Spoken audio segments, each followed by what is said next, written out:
obviously we're on the brink of nuclear war when you have liberals and neoconservative, these war hawks calling for a no-fly zone. They don't even know what that means. I think most people who are saying let's do a no-fly zone in Russia and Ukraine, they don't understand what a no-fly zone is. They don't. What do you think is going to happen? You're just going to, throw darts at Russian jets and just pop them out of the sky like balloons. You have to shoot them down. You have to kill Russian pilots, and the Russians are going to get very angry, and they're going to start shooting down NATO jets or Ukrainian jets with, perhaps more. They're going to start using S-400s against NATO jets, and that's going to turn very ugly. And you're going to escalate that there's a very good chance it escalates to a nuclear confrontation. You have NATO countries, several of them nuclear powers, against Russia, which is a nuclear power. Russia's more nukes than any country. What do you think is going to happen? This is very dangerous. This is very, very reckless. And Joey earlier was right. It's so funny that the Pentagon, of all places, the Pentagon is talking a sense and saying, no, we're not going to commit NATO troops, and we're not going to put a we're not going to put a no-fly zone. I mean, let's be realistic. NATO is in this conflict. They're sending weapons to Ukraine. If Russia was sending weapons to a U.S. adversary, they'd certainly view Russia as a party to the conflict. In any case, though, obviously that would represent a significant escalation with direct confrontation, hot war, and that's not going to end well. So people who are calling for no-fly zones, they really need to behave. You need to behave, because you're out of pocket. You're absolutely out of pocket. And you're going to get us all killed with your nonsense. You're going to get us all killed. Max Blumenthal filmed this. It's Representative Maria Salazar. Major military escalation. I think that he did well in banning Russian oil. I think they would be nefarious and pernicious and really bad for the Venezuelan people and its future as a free country to start dealing with Maduro, even to buy shoes from him, purses, whatever this has nothing to do with oil. It has to do with engaging with another dictator. Yeah, and human rights is across the board. And do you support a no-fly zone in Ukraine? I support everything that has to do with punishing Vladimir Putin and helping the Ukrainians. Wouldn't that mean direct conventional warfare with Russia? I don't know what it will mean, but freedom is not free. What do you mean you don't know what it would mean? Why the fuck are you calling for it? You're calling for World War III and you don't even know what you're calling for? You clown. How are you in Congress? My goodness. You utter clown. That has to do with punishing Vladimir Putin will mean, but free the Ukrainians. Wouldn't that mean direct conventional warfare with Russia? I don't know what it will mean, but freedom is not free. So you don't know what freedom is not free. Motherfucker, there's not going to be no freedom and nothing free if we're all killed. What are you talking about? Freedom is not free. That's like the crappy slogan you might hear on Fox News, like during the Iraq War. Freedom is not free. Join now.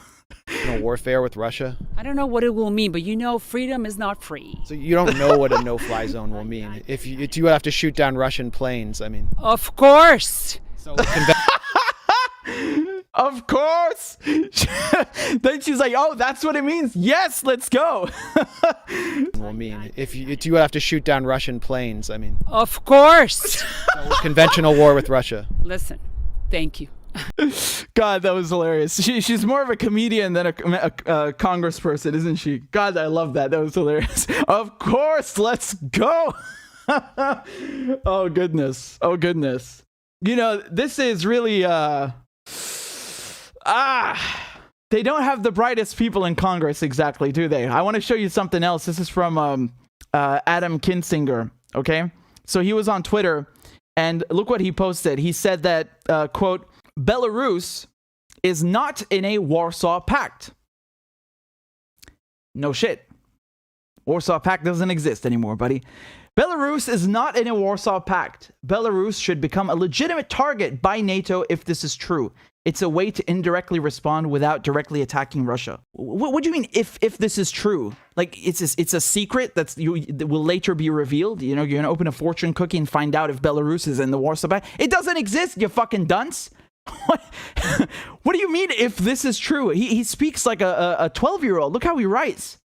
This guy's in Congress?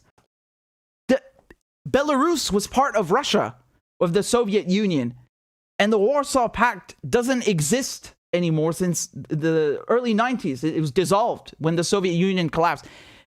And when it did exist, when the Warsaw Pact did exist, Belarus was in the Warsaw Pact. I mean, because it was part of the Soviet Union. I'm so confused by this. How is this guy in Congress? Do you know what's even worse? He's not just in Congress. He's a fucking lieutenant colonel in the National Guard.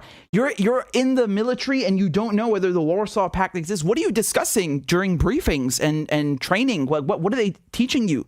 What do you train for? I mean, didn't this guy think that, we never mentioned the Warsaw Pact. Why don't we ever talk about this thing? What an idiot. God, this is who is running the US Congress. Can you believe this? No wonder we have so many wars. No wonder. Look at the level of clownery that we're dealing with. I mean, when you have people like this who don't know what a no-fly zone means, they don't know what the hell the Warsaw Pact is and whether it even exists. And by the way, the Warsaw Pact was replaced by this CSTO, right? So that's a new military alliance, and Belarus is a part of it. So he's saying that, Belarus, if it's actually in a pact and a military alliance with Russia, it should be attacked by NATO. Yeah, well, it is in an alliance with Russia. So are you again saying that you want to start a war with Belarus? Like, this is so confusing. I don't understand these people. They're so confusing. And then, you know what this reminded me of? It's like down here when you have someone like AOC who's saying this word salad. The question that a lot of people ask me to ask you this is, was it worth doing present? Because it didn't really satisfy anyone. The supporters of Israel are mad at you for not voting for it. Critics of Israel are mad at you for not voting against it. Do you regret that? It is something that I weigh, because there's always the macro and then there's the micro. And in the macro of narrative... Just stop. Just shut the fuck up. Just stop. The macro, the micro, the microwave. Just stop. Just stop. I mean, these are the people who are running the U.S. I mean, they're not really running the U.S. government. Wall Street runs the U.S. government. But these are the elected representatives, right? The supposed... representatives of the people, and they don't know their asses from their elbows. They don't know anything about Palestine, and they should know, because they're supporting Israel. They're financing the Israeli occupation to the tune of $3.8 billion a year, probably more when they renew it in 2026. And then they are involved in NATO and NATO escalation and expansion, and they don't know whether the Warsaw Pact exists. I mean, Jesus, you really aren't. You're fucking dumb, like really dumb.